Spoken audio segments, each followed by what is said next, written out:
Tanto las emociones que sintamos en un momento determinado como nuestros estados de ánimo influirán en nuestra predisposición, que puede ser negativa o positiva, para la resolución de conflictos. Una emoción es algo que siento en un momento determinado frente a un estímulo. Las emociones son reacciones psicofisiológicas cuando un individuo percibe un objeto, persona, lugar, suceso o recuerdo importante.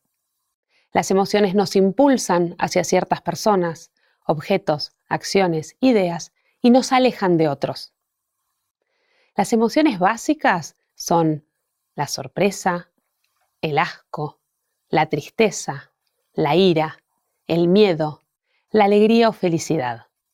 Por su parte, el estado de ánimo es recurrente y constante en una persona, y no siempre depende de un estímulo externo que lo desencadene. Yo puedo tener un estado de ánimo de felicidad, que se ve alterado por un evento particular que me genera enojo, pero eso no quiere decir que yo no siga siendo una persona feliz. El estado de ánimo es una actitud o disposición emocional para la acción en un momento determinado. No es una situación emocional transitoria.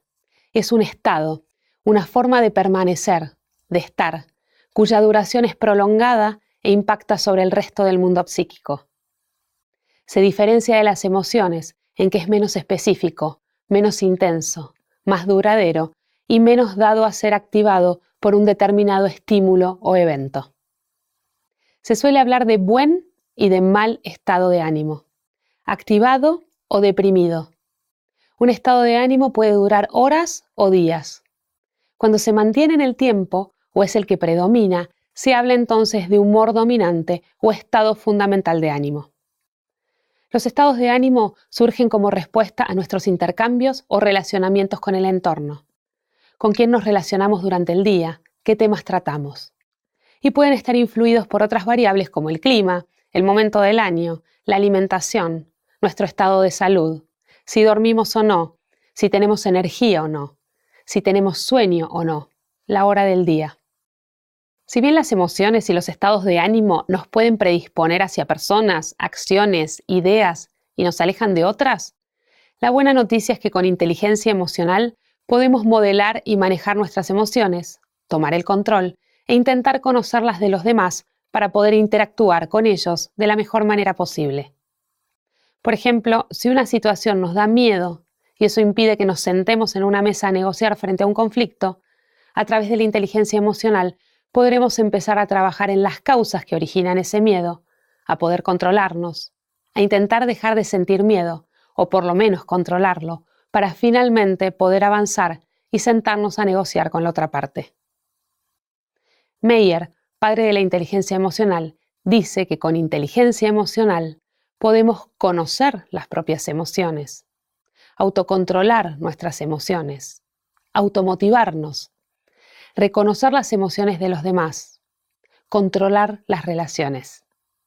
Es decir, que la inteligencia emocional contribuye a aumentar la competencia social y nos ayudará a evitar conflictos o ponernos en situaciones o peleas desagradables sin sentido. Nos conoceremos mucho mejor. Sabremos leer cuándo es el mejor momento para hablar de un determinado tema y cuándo es mejor evitarlo.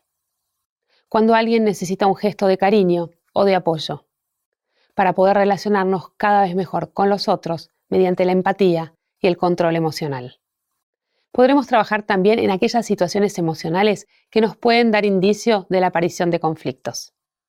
Por ejemplo, la incomodidad frente a algo que sabemos que no va bien, aunque no tengamos muy claro por qué. La insatisfacción por no sentirnos a gusto en una determinada situación o por incertidumbre.